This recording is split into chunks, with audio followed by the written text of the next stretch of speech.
流通自在，教化声闻。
善快问，我正欲说如今复问。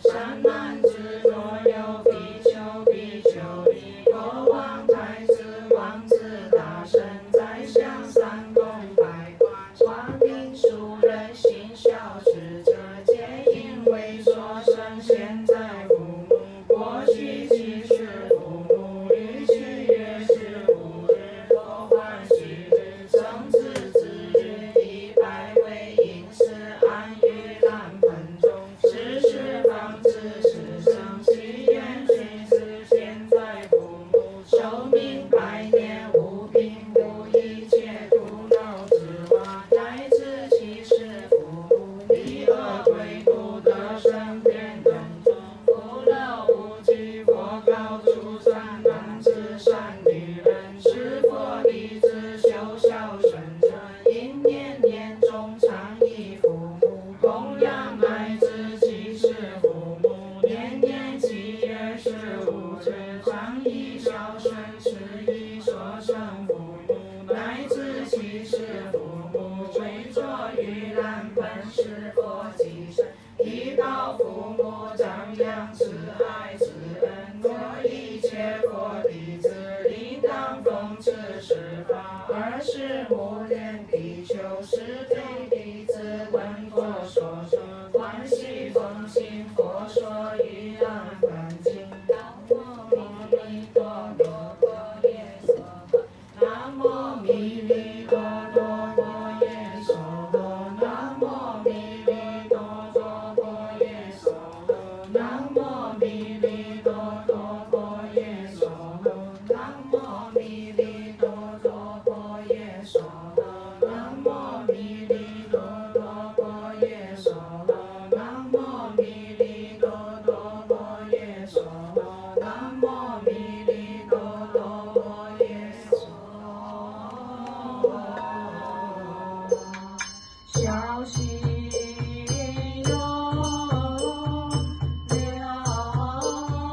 法，南无传者菩萨摩诃萨，南无传者菩萨摩诃萨。In conducting such religious ceremonies, although I teach for so many years in the universities and becoming a bookworm and spending a lot of time on my books and research and publication, but I believe as a Buddhist that the Buddha teaching teaches us to unfold the human potential from within, and that requires the transformation of all our 5 skandhas. It's not just the intellect, not just a computer, but the heart, the emotion. And this is true from the earliest teaching in the Pali Canon and going down to the various other traditions. And a religious ceremony or ritual, if you like this, is a very powerful means to bring out our spiritual yearning from within, so that we become more human, more Buddhist, more in touch of your inner consciousness, in touch of the total being. And you see your aspirations, which is within all. And to quote Professor Eric Fromm, and he believes that religion, the need of religion is rooted in man's very existence. It's not a question of making a choice as to whether I need religion, I want religion or not, but it is simply an intrinsic need for all human beings in existence. And that inner yearning, of course, can be expressed in various forms, and according to his very general or generic definition, it can include even scientists. And they have the aspiration, they have the commitment, they have their ultimate belief. For instance, in the explanations of science, and hoping to find solutions for humanity, and that's why they spend all their time, and instead of going to the pub, they spend day and night in the lab, for instance. So everybody has religious need. It is within all of us. And ritual is a very powerful means. That's why Eric Fromm praises and endorses what he calls rational ritual, as opposed to, of course, irrational ritual. Yeah, and he says that rational ritual is very important, and he attributes faith, a word that early Buddhists sometimes shy away from, but it is, from my understanding, definitely in the teaching of the historical Buddha. So the faith, according to Eric Fromm, is a very valuable, important, unique quality of all human beings. And today, in modern time, especially among those who are so-called educated, this ability to have faith, to experience, to feel the faith, to be in touch of your spiritual journey is being lost, very unfortunately. And these feelings become kind of prohibited. So the ritual, therefore, is one of the most powerful means to bring out, to allow us to express this yearning within us, this need within us, especially when it is expressed collectively. Fromm goes on to define what a rational ritual is, as opposed to irrational ritual. And he says it's a shared action, expressive of a common striving rooted in common value. And he certainly can apply it in the context of the Buddhist faith. So that is why I believe that it is my, I don't say duty, but responsibility to emphasize this. Though you might call me a scholar, you might call me a professor, but first and foremost, I'm a Buddhist.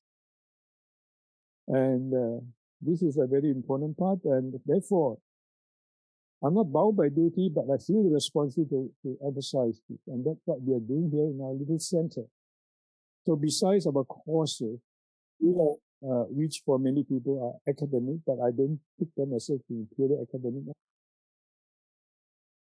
I'm glad that now outside the Buddhist, the academic, environment, although not totally, I'm still the chair professor of the Renmin Institute, but at least I feel that I have the relative freedom to express myself as a Buddhist teacher in a small place like this. And I conduct my academic programs, not in a purely mechanical academic manner. I believe that it is academic. I hope that in terms of quality, it is good enough academically. But we want to add a dimension to it. And in brief, this is the spiritual dimension. So we emphasize this in our teachings. For those students who have followed all my courses, and we emphasize it in our little center here. The Buddha-Dharma Center is so called, and not Advanced Institute of Buddhist Study or something like that. True, Buddha-Dharma Center is intended to express that ideal, that Buddhist study must not be divorced from Buddhist practice. It need not be a Buddhist. And in fact, if you integrate the two properly, which I believe is the Buddhist approach, you can practice through your very study, teaching, and research. Recently, I gave a convocation address at the University of California, and I talked on this, and on other occasions also.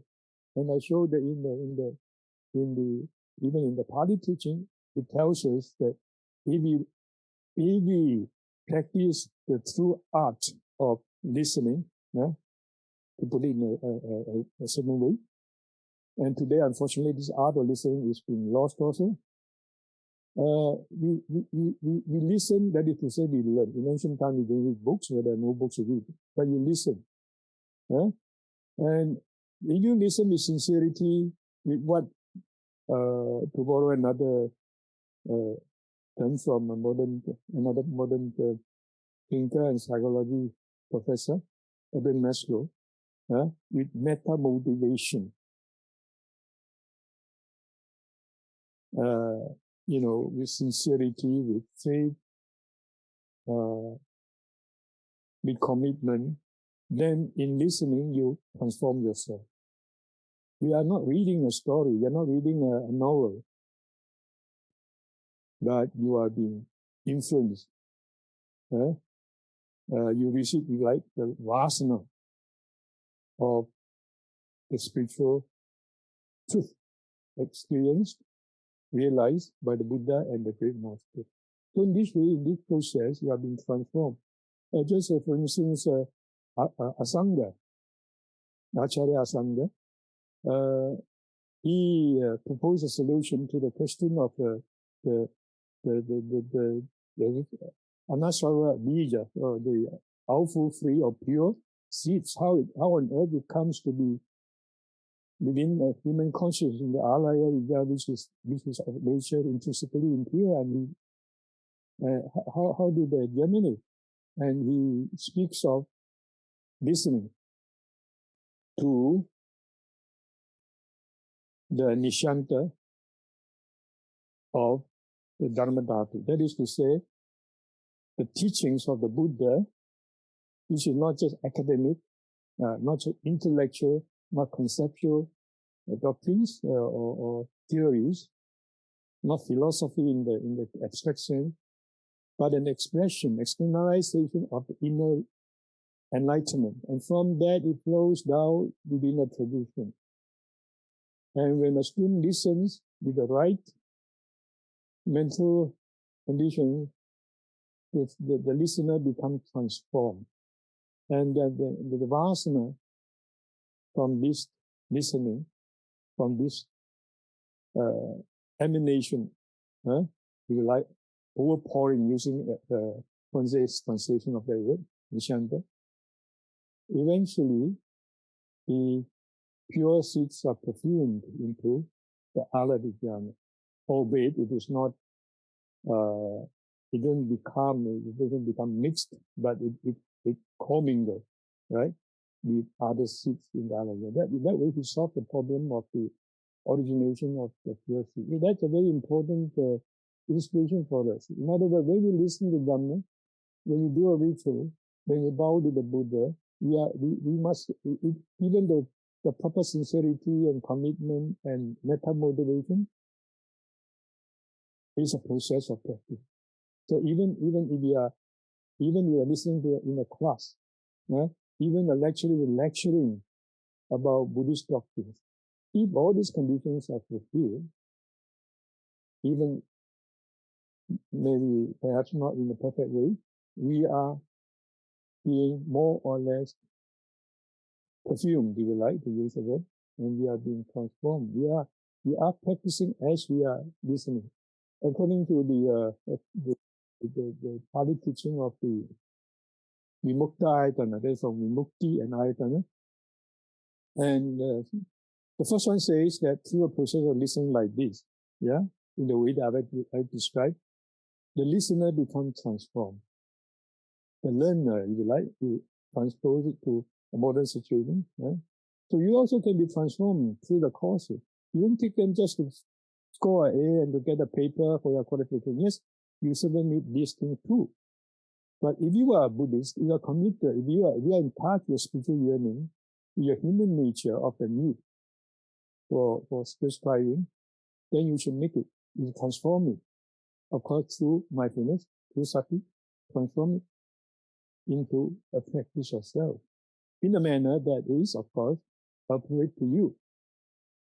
And this is the first. The second so-called Vimukti Ayatana, or Vimukta Ayatana in Pali, we enjoy the compound together, says that not only the teacher, the listener, not only the listener, the teacher also, as he teaches, if he teaches with all these conditions fulfilled,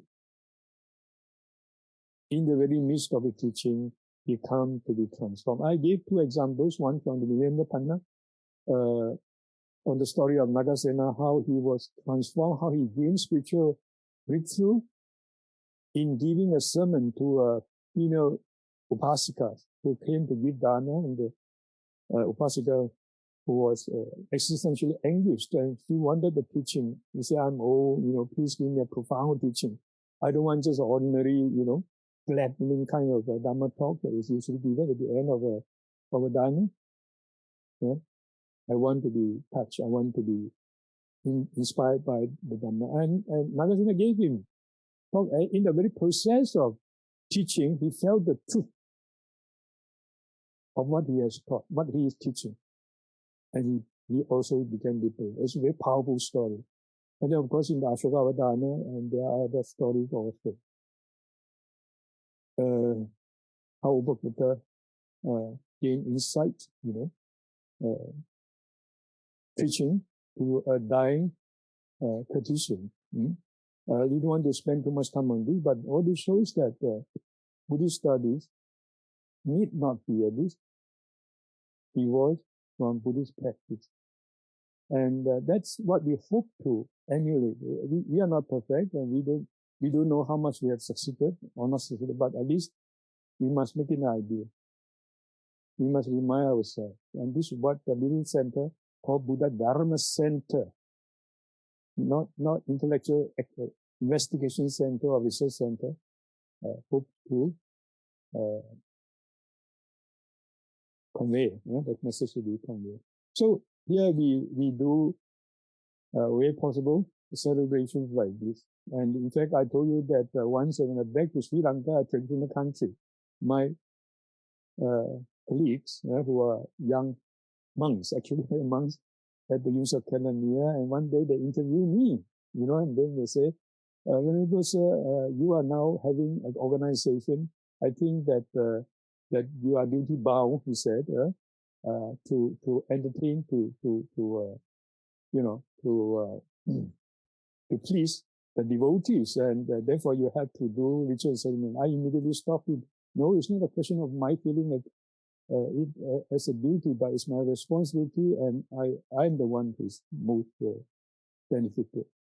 I want to do that, not because I want to get more members and more students and more publicity, and then I have to please the devotee. So I always say that our center is not a service center. We don't respond to people who say, I pay you some money, I call you and do a ceremony for me. Not that. When we do one, we do it with our heart, although in a very simple way. Today is a very, very simple one. This is the first thing I want to talk about. The other thing is that why we do it in a Chinese way as well. And this, of course, is from our perspective on non-sectarianism. And we did it that today we have to go beyond all these sectarian biases. It doesn't mean that we have to forsake our own tradition. Everybody has one. And that depends on your karma, that depends on your inner endowment, your personality, your liking. You shouldn't be denied that. If you feel that the Theravada teaching is more rational, more logical, and more pragmatic, you can stick to it happily. No need to apologize. If you follow the Mahayana teaching or the Pure Land or Tibetan Buddhism, and that's where you feel you belong to, you don't need to apologize. So, while we emphasize non-sectarianism, I do not mean that we arbitrate differences. Yeah? After all, the Buddha is said to have taught 84,000 Dhammapariyayas, different doctrinal perspective, because there are as many types of personalities. So today this is just a small example, and in other ways we will look at what we have been trying and doing in our own humble way, usually without much publicity, and so people do not know. Even this one, if not properly publicized, you see that we try to put this emphasis in practice. Hence, the Ullambana festival involving the Chinese part and also now the Theravada part as well. And Ullambana, this occasion is an excellent occasion to encourage the awareness of the connection between Chinese Mahayana as well as Theravada. Because actually, very briefly speaking, the Ullambana celebration is comparable to the Katina celebration. It's a kind of a Chinese Katina, or at least Pavarana. And, in China, the sutra that you just heard, the chant, I wanted to chant in Chinese to bring out the awareness, was said to have been translated around early 4th century, by Dhammajoti. Although there had been doubt about the authenticity of this sutra among scholars in some circle, but I think it is established that it was indeed a translation, although it's a very early translation from some Indic language, possibly from some not quite from Sanskrit. And this celebration can be traced back to this sutra, and from the 6th century onwards in China, this sutra became very popular. And you find a lot of references, and then that influenced the whole tradition of celebration. Particularly because it's first of all, it is a Buddhist festival, and the festival during which the laities are encouraged to make offerings to the sangha to accrue merit. And the purpose of accruing the merit is to dedicate the merit to the suffering deceased relatives in a wish that they can be free from suffering. So it's an expression of, especially one parent. This is the whole idea. Therefore, it's an expression of the Chinese sense of filial piety, 好孝道. So it comes to be very easily integrated in the Chinese Buddhist consciousness, if you like, and it became a very influential, very positive kind of Buddhist practice, and it is done actually at the end of the Pavarana, at the end of the rains retreat. That's called the Pavarana. In India you have the 3-month retreat, and then we don't have time to go into detail, but very briefly. And the monks during the retreat practice very sincerely, intensively, and then also offer teaching to the laity who offered food and support to them. So in this way, we believe that the laity who offer food at the end of this retreat will accrue great merit. And the story goes that Moggallana, when he attained the Abhinaya, he wanted to repay kindness to his parents. This is the very concrete the teaching of filial piety that you find even in the early tradition. It's not just landed by the Chinese tradition. And he saw that his mother was suffering as a hungry ghost, preta, and he says that Moggallana went there, but he tried to offer a bowl of rice to the mother. The mother couldn't eat it because mother was a hungry ghost, and it turned into charcoal.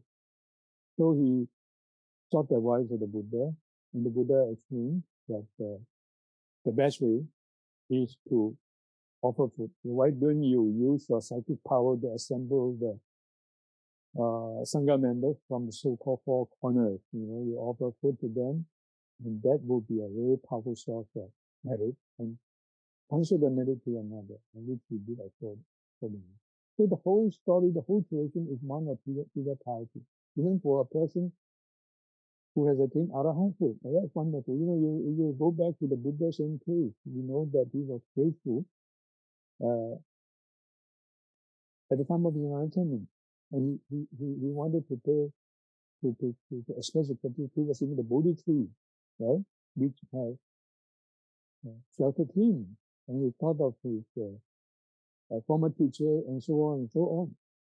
So in the mind of an enlightened being too, this human quality of gratitude is clearly visible.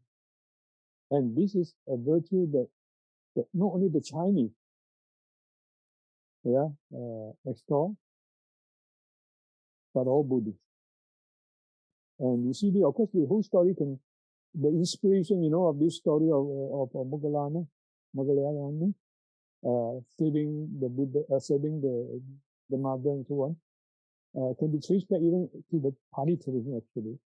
Of course, in the case of the Pali tradition, it was Sariputta. We have a book called the Patavatti. Yeah, I think it's somewhere about number 14 or somewhere. You read the text and you can see that the story.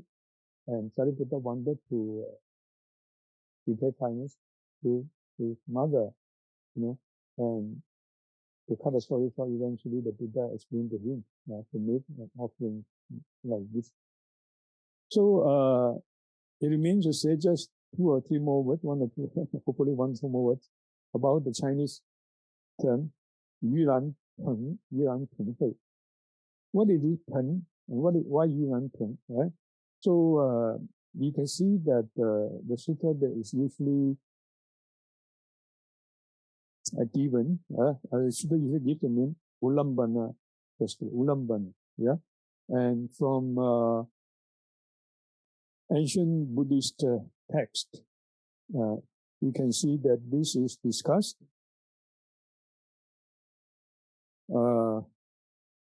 in the Chinese Yiqie Jing Yin Yi, and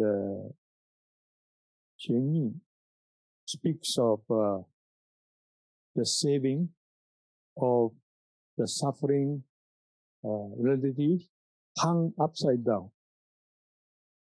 Lam is to hang. And later on, in modern time, you have several interpretations among Buddhist scholars, and one links it to trace it back to the Sanskrit equivalent Avalambana, which means hanging down. And then later on, others propose Ullambana, Ullambana rather, E-A-N-A, Ullupana, which means saving, Ullupana, and happiness. And more recently, the late Karashima argues that pen is not a transliteration. It simply means a bowl, like in Chinese. The character itself, pen means a bowl. Because it's, when you look at I think it's convincing because we look at the sutta, it says that during this, on this occasion, the best food should be put in a bowl and offered to the monk, to the sangha. That's the pen. The word occurs there several times in that kind of context. As to Ulam or Ulu, and he believes that it's from a Middle Indic form, Olana, which we don't see this form now. And Olana is to be traced to Odana. And Odana, of course, means rice, boiled rice. So a bowl of boiled rice, of course, not ordinary one that is specifically prepared on this occasion and specifically meant to accrue merit for your deceased parent. So the whole thing put together, you have a Yuran Peng. And so today, this is what we are hoping to do in the simple ceremony. The ceremony need not be complex, but it should be done with sincerity. I think simplicity has a beauty, and we want to spread the awareness. And as I say, it's a good occasion to to remind us of the non-sectarian ancient source of Buddhism, because I have explained to you that in fact this whole ceremony is comparable to the Katina in the Purana.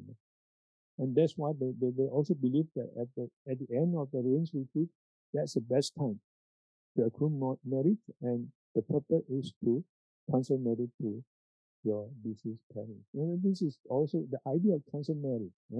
May sound like it's a contradiction to the karma theory of what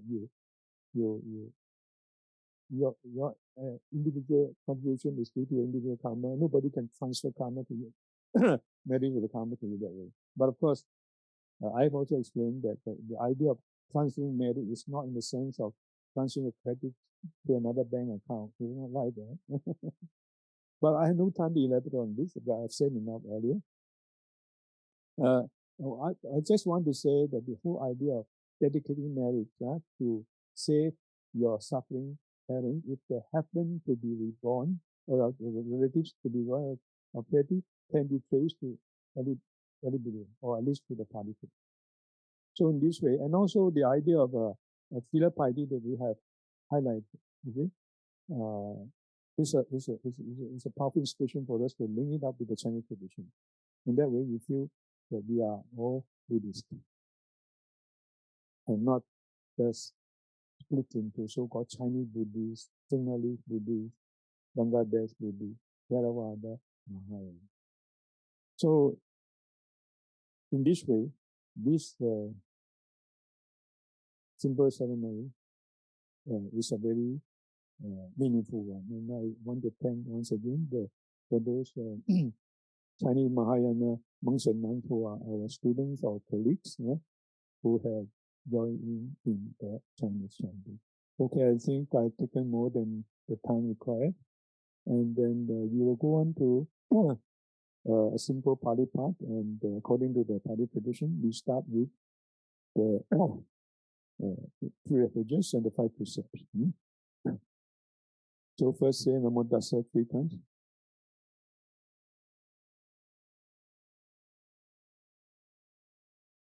Buddhang saranang gacchami. Dhammang saranang gacchami.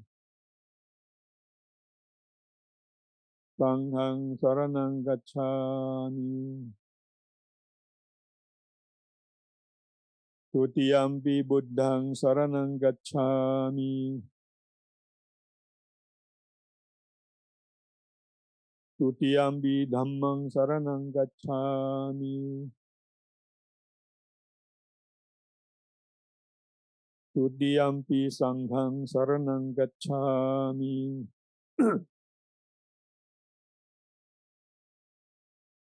Tatiyampi buddhang saranang gacchami. Tatiyampi dhammang saranang gacchami.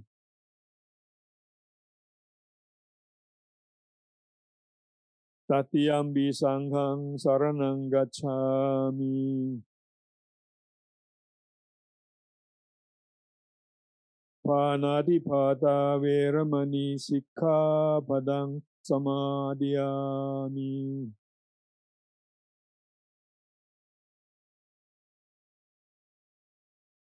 Adinna dana veramani sikkhapadang samadhiyami.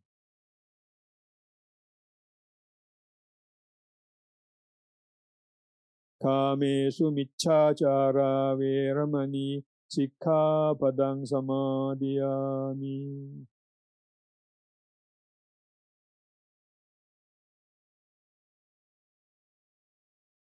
Musāvāta veramani sikkhapadang samadhiyami.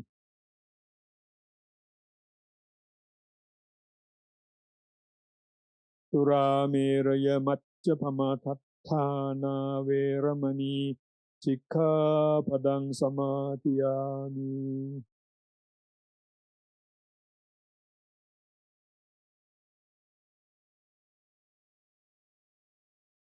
Isaranena Sating Panjasilang Dhammang Sadukang Surakkitang Katva Appamadena Sambadeta. So we will now do the offering to the Buddha first. Yeah, we can do the offering one by one. We're going to offer, like in even the Mahayana, even the Tibetan tradition, the seven puja, we have light, we have food, we have fruits, we have water, and so on. So we'll do it one by one, and you'll be happy to experience that actually it is an integral part of the Theravada, very orthodox Theravada ceremony everywhere. Yeah, so we're going to do it item by item. Yeah? You just follow first, just follow the Pali, and then bring out the item of offering. Recite after me. Jansarampaditena Yena tamadamsina Tilokadipam sambuddham Pujayami tamodam.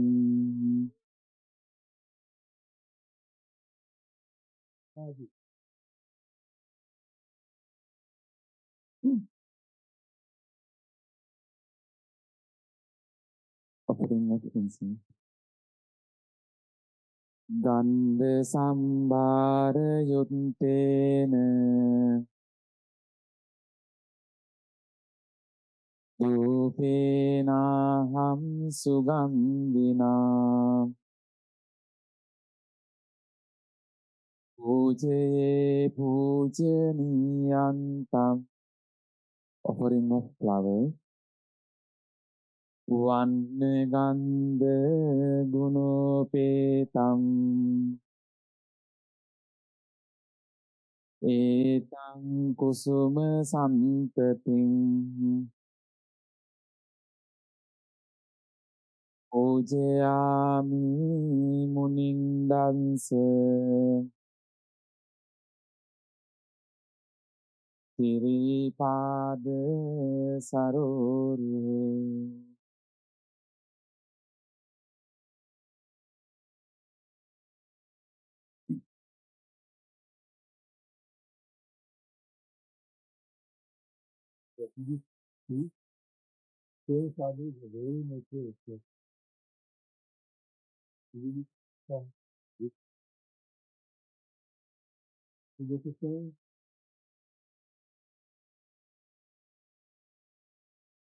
Nation of the Buddhist teaching, of rejoicing in Mary. Sadhu means wonderful, good, well done, and being able to bring out. I was saying that ritual is a process of bringing out, externalizing your inner yearning.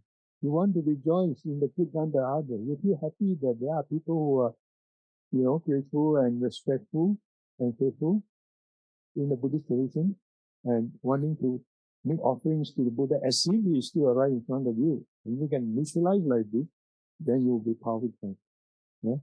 So the shouting of sadhu represents that teaching. Yeah, and you feel it as you in a Buddhist country. You feel it when you shout loudly. You just simply feel happy that others are happy, and that you have a chance to do offerings like practice your Dhamma. Yeah, it also of course expresses the desire to be move in the direction of the good, to move higher, and you feel uplifted as you chant yourself. So don't shy away from shouting, yeah, very loudly and naturally. Okay, next we continue with today also is a very good occasion. We have the participation of some also Sri Lankan Buddhists, and as I said, I think they are very lucky because this is the occasion they can be linked to the Katina and Pavarana. It's not anything foreign in the way that I seem to you to even the Theravada tradition. And then the dana has been prepared also, partly by Inoka, yeah, and in memory of her sister, Mrs. Nirmalani. Is that correct? Yeah. And this is in memory of the 3 months passing away. So it's a 3 months giving commemoration. Sadhu, sadhu, sadhu. ගෞරවනීය මහාචාර්ය හාමුදුරන් වහන්සේ වරක් ප්‍රමුඛ වැඩමවා වැඩ සිටින මහා පසරයි මේ වෙලාවේ සූදානම් වන්නේ පින්කමේ අරමුණු කීපයක් තිබෙනවා. එයින් අද විශේෂයෙන් මේ ලංකාවේ මේ බෞද්ධ පින්වතුන් පිරිසක් එකතු වෙලා සිටිනවා. මීට මාස 3කට ඉහතකදී මේ පරිලෝකීය ආදීනීය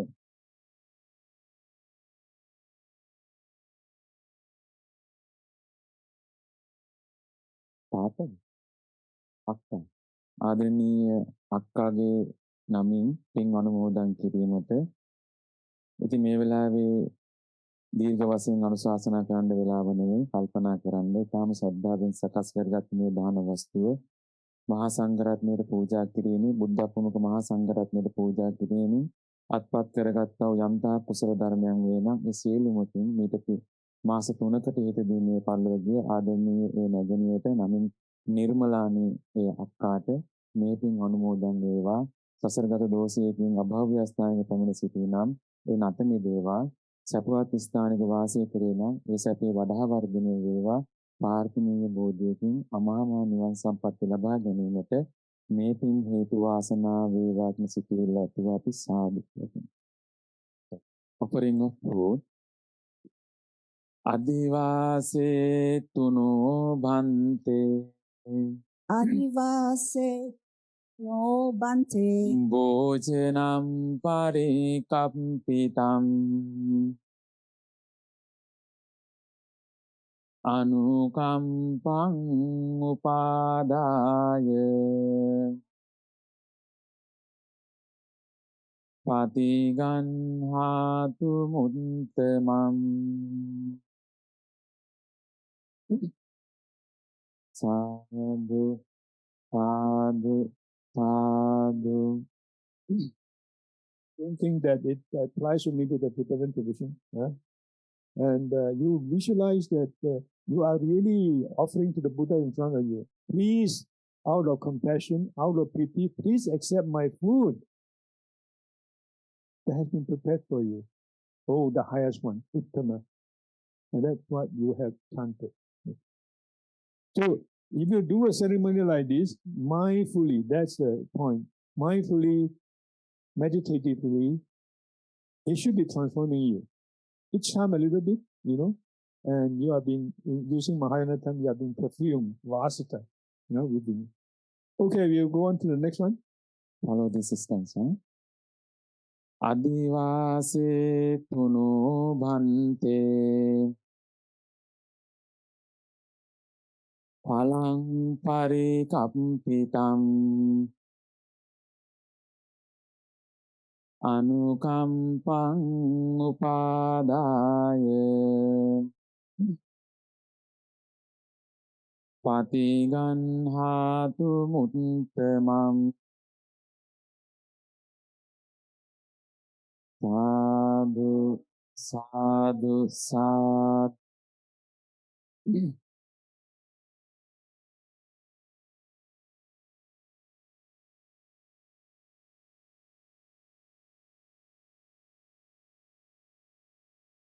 Pouring of water. Adivase tuno bhante Paniyam parikampitam Anukampang upadaya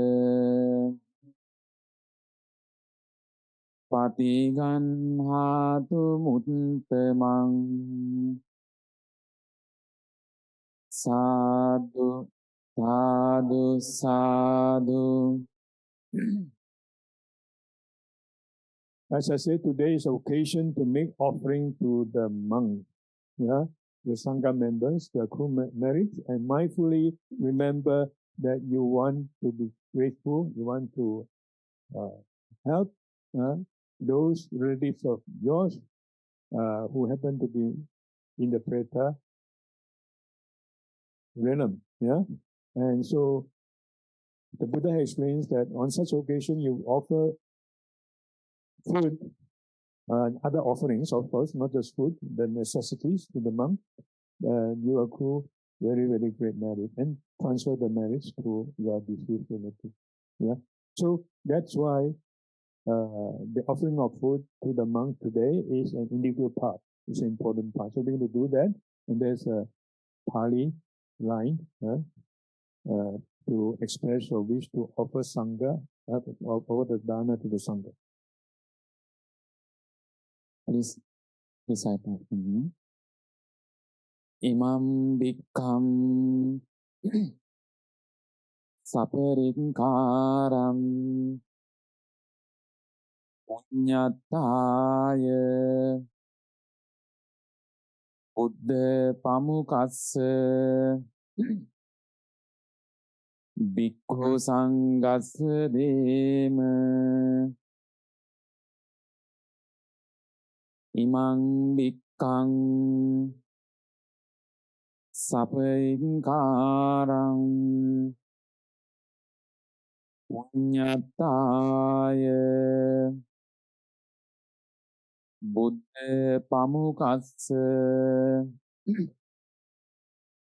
bhikkhu sangassa dema imam bhikkam saparinkaram punyataya buddha pamukassa bhikkhu sangassa dema sadhu sadhu sadhu. Now we shall do some Pali chanting by way of genius and blessing. Namo tassa bhagavato arahato sambuddhassa. Namo tassa bhagavato arahato samma sambuddhassa.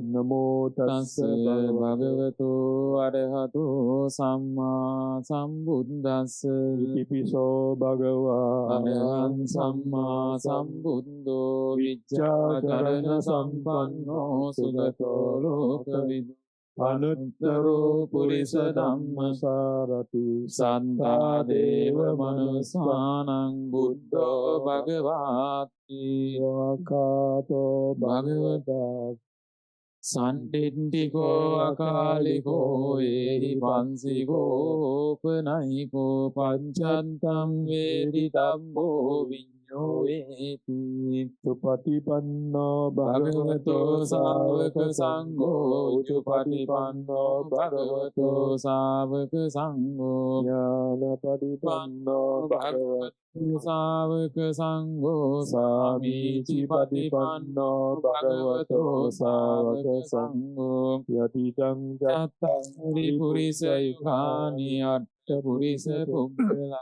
esa bhagavato savaka sangho ahuneyo bahuneyo Saktineyo Anjali karaneyo anuntaram punyam kentang lokan sati Tena satcha vacchena satvite hotu sabbada etena satcha vajjena sapparoko vinансatu etena satcha vajjena hotu te jai mangalam karaniya matta kusalena yantang santam padang abhisamecca sangho ujuca sujuca suvaco jassa mudu anatimani Danda Sakocha Kocha subarocha appakinchocha sallavuka bunti Sandindri Yocha nipakocha appakambo kulesu ananogindo nacha kundang samachare kinchi yena vinyo pare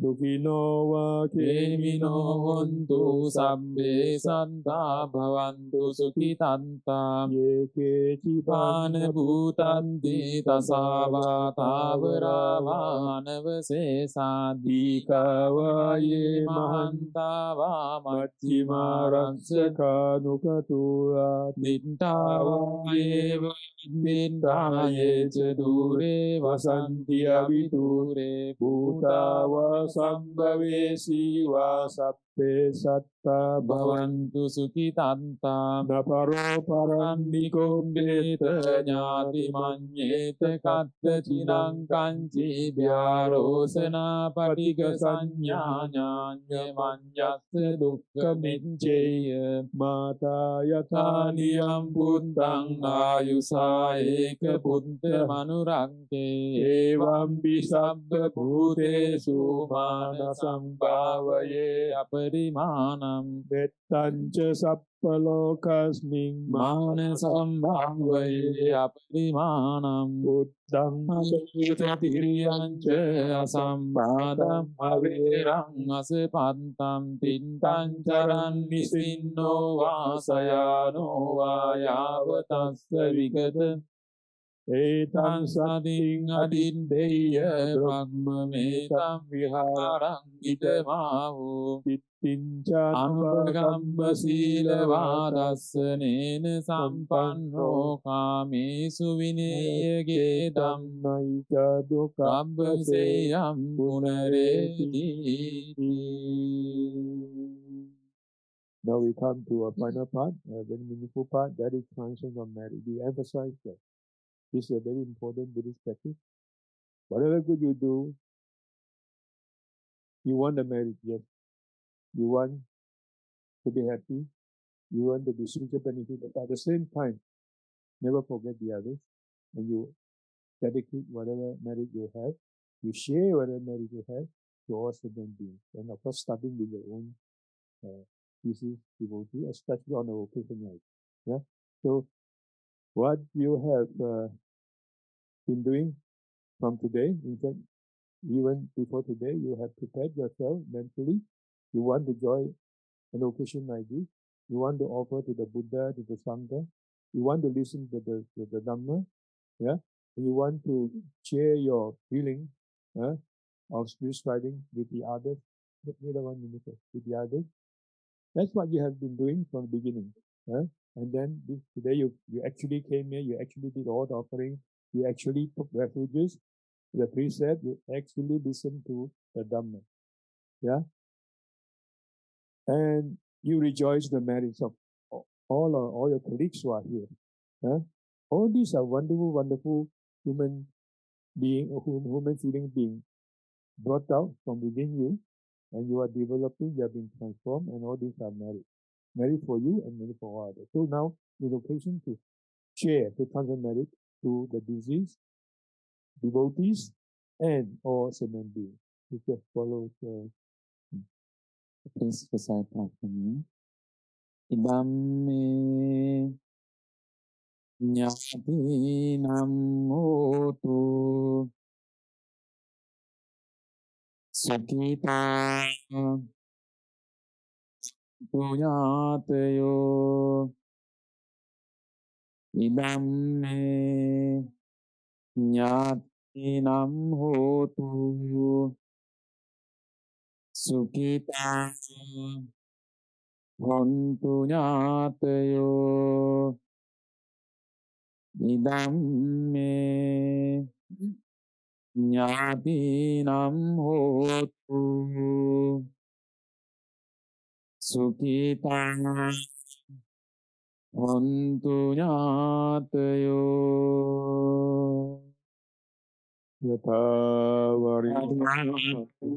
paripurenti sāgaram evameva ito dinnam උපකප්පති Ichitang අජිතං තුයං ත්වමේව සමිඤ්ජතු Bhakti පූරෙන්තු චිත්ත සංකම්පාදන්තෝ පන්නරසෝ යත්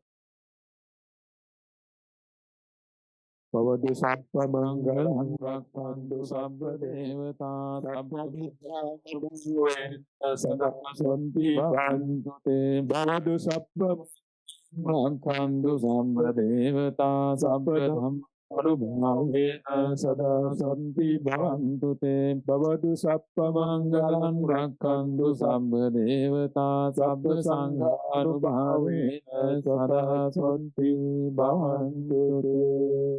The start and the end are very important junctures, and we started with the Chinese chanting because this is basically according with to the Chinese tradition of celebrating Ullambana, and of course we explained that it is very much linked to the early tradition, the Theravada tradition of Pavarana and Katina also. So now we will end with the Chinese chanting, of dedication of marriage. Yeah, a very brief one. 无边深不见回响，不愿真度众生。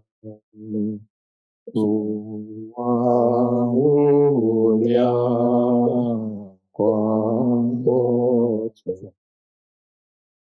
十方善事一切菩萨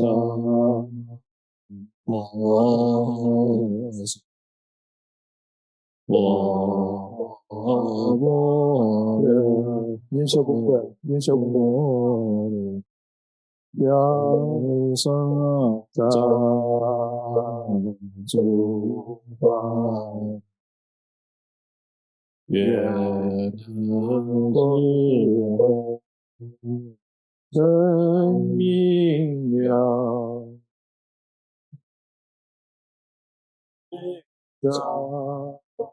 心相处。放心，不是伤感。Sadhu, sadhu, sadhu. Okay, so now we will proceed to the next part of offering food to the monk. The food have been prepared, and you can just take, and you want to do a little bit of offering to the monk, you have a chance to do that.